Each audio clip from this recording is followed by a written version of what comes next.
천연가스 공급의 위기는 유럽 국가들이 스스로 채택하다시피 한 것이고, 새로운 질서 등 운운하는데 식량, 유통위기, 유럽 각국이 완전 갈릴 것이고, 북아프리카부터 난리 날 것이고, 지금 미국도 농업기후 때문에 이상상태 보이고, 유럽은 비료가 난리 난 상태인데, 독일은 돈과 금융 시스템으로 버틴다고 해도 다른 국가들은 뭘로 버티어낼지 나비효과 제대로 시뮬레이션 돌려지들 않는데, 자급자족이 되는 나라가 딱 두 나라 있는데 러시아와 미국이라는데, 정말 심각한 것은 에너지가 아님 식량 올해 내년 어찌 되려는지. 안녕하세요. 기사 내용입니다. 최근 유럽연합EU가 내린 러시아 제재 감경책이 전 세계를 리세션 국면으로 몰아넣고 있는 모습입니다. 리세션은 불황, 회복, 호황, 후퇴의 4개 국면, 경기 순환 중 경기 후퇴 초기 국면에 나타나는 침체로 생산활동 저하, 실업률 상승 등 침체기 상태가 더욱 진행되면 불황 국면이 됩니다. 1973년 석유 위기에 의한 인플레이션과 리세션이 닥쳐왔을 때 선진국들은 당초 인플레이션 억제 정책을 취했기 때문에 실업률이 높아져 사회 문제가 되었습니다. 리세션 국면이 우려되는 이유는 러시아산 천연가스 대금을 루블화로 지불하게 하겠다는 푸틴의 교묘한 전략을 유럽연합이 거부하려 하기 때문입니다. 만약 이것이 푸틴이 설계한 함정이었다면 오히려 전 세계를 혼란의 소용돌이로 몰아넣을지도 모릅니다. 유럽연합EU는 지난 5월 2일 임시 에너지 장관 회담을 열고 러시아 측이 주장하는 천연가스 대금을 루블화로 지불하는 구조를 따르면 유럽연합EU의 제재 위반이 된다는 인식을 공유했습니다. 유럽연합EU 위원회는 어떤 지불 방법이 제재 위반에 해당하는지에 대한 상세한 지침을 조만간 공표할 것이라고 밝혔습니다. 유럽연합EU의 회담은 러시아가 폴란드와 불가리아의 가스 공급을 중단하면서 열렸습니다. 러시아 국영 가스회사 가즈프롬이 지난 4월 27일 가스 대금을 루블화로 지불하지 않았다는 이유로 두 나라의 가스 공급을 끊었기 때문이었습니다. 이번에 가스 공급이 중단된 폴란드와 불가리아의 수입량은 유럽연합EU 전체의 8%를 차지하고 있습니다. 이에 유럽연합에너지 담당은 러시아 측의 계약 위반을 비난하고 가스 저장 확충 등 구체적인 대응 방안을 협의했습니다. 폴란드는 올해 12월 러시아와의 계약을 중단할 예정이었습니다. 대신 올해 10월 이후 노르웨이에서 가스를 수입하고 LNG 수입량을 증가시키려 했습니다. 불가리아도 연내에 아제르바이잔산 가스 수입을 시작할 예정이었습니다. 폴란드와 불가리아 양국은 러시아산 가스가 없어도 지장이 없다고 버티고 있지만, 독일이나 이탈리아 등 러시아산 가스를 대량으로 수입하는 유럽 국가들은 과연 잘 버틸 수 있을지 의문이 들고 있습니다. 러시아 측이 요구하고 있는 가스 대금의 지불 방법은 다음과 같습니다. 러시아산 가스를 구입하는 기업은 가즈프롬 산하 스위스에 본거지를 둔 가즈프롬뱅크에 2개의 계좌를 개설해야 합니다. 하나는 달러 또는 유로화 계좌이고 다른 하나는 루블화 계좌입니다. 가스를 구입한 기업이 첫 번째 계좌에 달러나 유로화로 송금하면 그 뒤 가즈프롬뱅크가 이를 루블화로 환전해 두 번째 계좌로 옮기게 됩니다. 그렇게 되면 가즈프롬이 원하는 지불 조건을 갖추게 됩니다. 이 구조는 유럽연합EU를 위협하려는 것이 아니라 루블화의 안점을 목적으로 고안된 것이었습니다. 러시아 정부의 의도대로 이러한 구조가 발표되자 루블화의 달러 환율은 급상승했고, 3월 하순에는 러시아가 우크라이나를 침공한 2월 24일에 환율 수준까지 회복되었습니다. 러시아산 가스를 구입하는 기업도 러시아 측의 제안은 받아들이기 쉬운 것이었습니다. 독일의 에너지 대기업 유니퍼나 오스트리아의 에너지 대기업 옹브이는 지난 4월 28일 러시아 측의 제안에 따르는 형태로 가스 대금을 지불할 의향이 있다는 뜻을 표명하고 있었습니다. 독일 정부도 지난 4월 29일 유로화 또는 달러화로 송금하면 에너지 기업이 가즈프롬뱅크의 계좌를 개설해 대금을 지불할 수 있기 때문에 러시아 제재 위반이 되지 않는다고 밝힌 바 있습니다. 하지만 유럽연합위원회의 자세는 완감했습니다.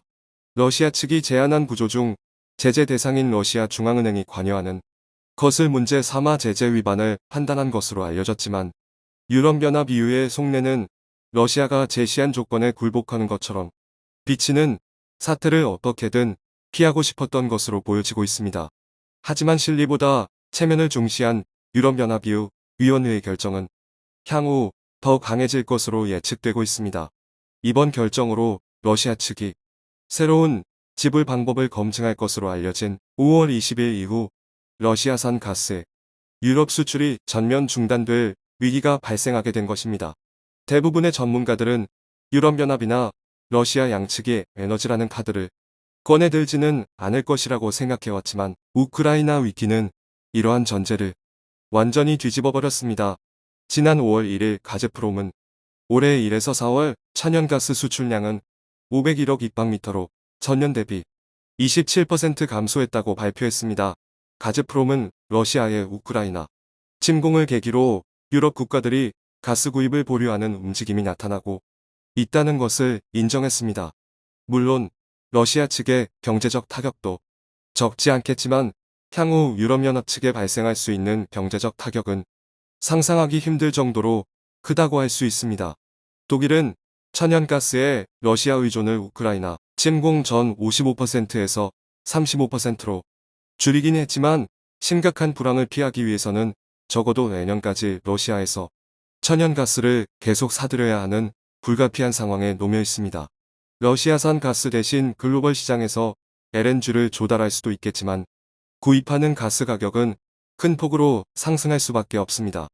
올해 세계 1위 LNG 수출국이 될 것으로 전망되는 미국의 기대가 높아지고 있지만 유럽 측의 대체 수요를 모두 충족시키는 것은 불가능에 가깝습니다.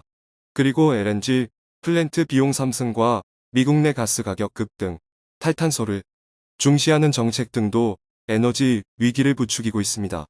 유럽의 가스 가격은 이미 1년 전보다 6배나 높아졌습니다. 하지만 만약 러시아산 가스의 유럽 수출이 전면 중단되는 사태가 벌어지기라도 한다면 에너지 가격이 어디까지 치솟게 될지 상상할 수 없습니다. 유럽 국가들이 LNG를 러시아가 아닌 세계 시장에서 점점 더 많이 조달하기 시작하게 되면 전 세계 가스 가격의 상승은 불보듯 뻔한 일이 될 것입니다. 옥스퍼드 에너지 연구소도 유럽 국가들이 러시아에서 가스를 수입하지 못하게 되면 전 세계에서 리세션이 일어날 것이라고 경고했습니다. 가스 구입을 둘러싼 유럽연합과 러시아의 충돌은 한국을 비롯한 국제사회의 큰 위협으로 다가오고 있습니다. 이번 에너지 위기는 여름에 절정에 달할 수 있습니다. 유럽 국가 중 독일 같은 경우 매년 4에서 6월에 시민들은 다음 한 해 동안 난방과 요리에 쓸 가스나 석유를 탱크에 채우게 됩니다. 연중 이때가 연료 가격이 가장 낮기 때문이었습니다.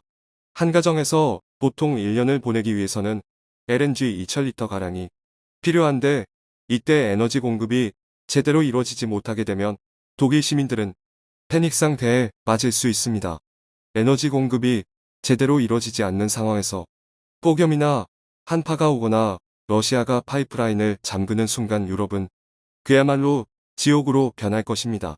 유럽에서도 8월은 폭염이 절정에 달하는 시기입니다. 그리고 이 시기에는 바람도 많이 불지 않아 풍력 발전이 돌아가지 않는 시기이기도 합니다. 러시아는 이때를 노리고 있을 수도 있습니다. 유럽발 에너지 위기의 파고는 한국에도 영향을 끼칠 것이고 그 영향은 꽤 오랫동안 이어질 수 있습니다. 하지만 또 다른 면에서 보면 에너지 위기는 곧 에너지 분야에서 새로운 기회를 만들어 낼 것입니다. 1970년대의 에너지 위기는 1974년 알래스카 파이프라인 시스템 건설, 걸프만, 심해 해추, 원자력 발전 건설, 국 등을 일으켰습니다. 이번 에너지 위기도 1970년대의 결과물과 동일하게 에너지 시장에 혁명을 가져다 줄 것으로 예상되고 있습니다. 항상 위기를 기회로 만들어 나갔던 한국은 이번에도 유럽발 에너지 위기로 인한 경기 침체를 기회로 만들어 나갈 수 있을 것입니다. 청중의 일부 의견. 미국이 전쟁 부추기는 이유. 원가 비싸서 못 팔던 셰일가스 다 팔어 무기회사들 풀가동해 이래저래 미국만 신났지. 우린 러시아에게 얻은 것도 많다. 이스라엘처럼 하면 큰일 없을 것 같은데 미유럽 애들에게 휘둘리지 않는 것이 이로울 듯. 푸틴이 한 거냐? 바이든하고 유럽이 러시아 곡물, 비료 석유, 가스 수출 제한한 거지. 차라리 프랑스처럼 원자력 발전소를 더 짓는 게 편하겠다. 지진과 쓰나미를 생각하고 지으면 더 좋을 듯. 그냥 공산 독재 국가들은 평화를 위해서라도 철저히 짓밟아야 하며 기술 공유 거부하고 공급망을 민주국가 혹은 중립국가화만 진행해야 하며 신재생 에너지 산업으로 가속화 페달을 밟아야 한다. 공산 독재 국가들은 격리시켜 고립사시켜야 하고 그들에게 절대로 의존해서는 안 된다. 시청해주셔서 감사합니다.